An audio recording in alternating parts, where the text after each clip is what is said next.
And today I'm really excited to introduce you to Devin, the first AI software engineer. Let me show you an example of Devin in action. No, thank you.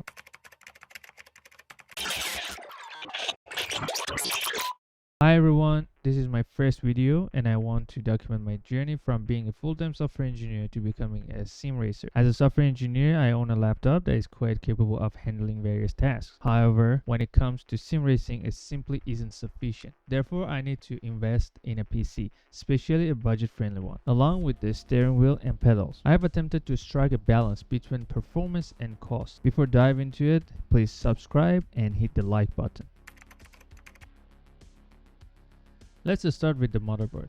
I've chosen the ASRock A520M HVS, which is compatible with AMD CPUs. This motherboard is macro ATX size and has 2 RAM slots and 1 PCIe for the GPU. It doesn't have Wi-Fi or Bluetooth, but I'm okay with that because I'm only using this computer for sim racing and will connect it via an Ethernet cable. Ports includes USB 2, a PS/2 port, which is basically used for keyboards, an HDMI port, a VGA port, couple of USB 3 ports, and audio input outputs. Next up, we have the 16GB DDR4 RAM, which comes in 2 sticks of 8GB and it is running at 3600 MHz. The RAM also has aluminum heatsink on it.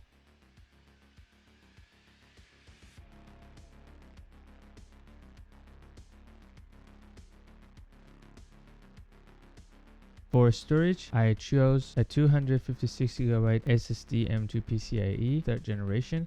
I couldn't go any faster than that because my motherboard doesn't support it. Nonetheless, 256GB should be sufficient for the operating system and the sim racing software. Now let's move on to the CPU. It's AMD Ryzen 5 5000 series. It has 6 core and 12 thread running at the base clock speed of 3.9 GHz and up to 4.4 GHz in max boost, which comes with the fan and the heatsink altogether.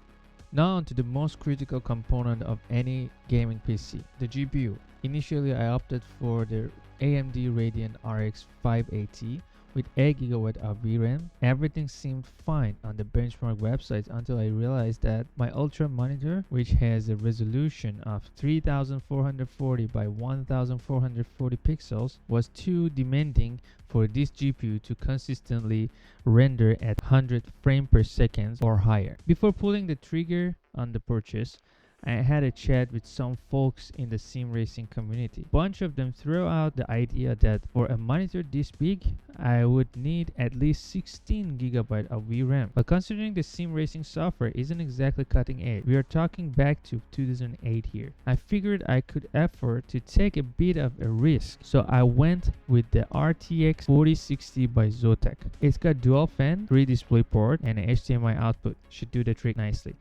Finally, let's talk about power supply. I've chosen a 650 watt unit from Silverstone, which has an 80 plus gold efficiency rating. Hopefully it lives up to its reputation for saving energy.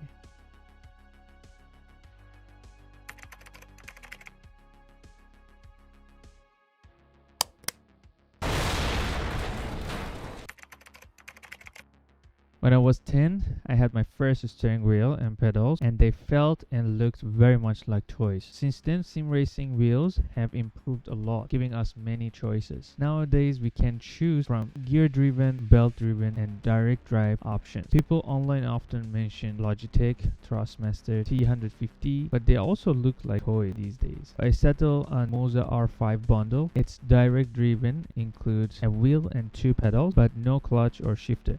You can always add those if you want. That was all for this video and thanks for watching.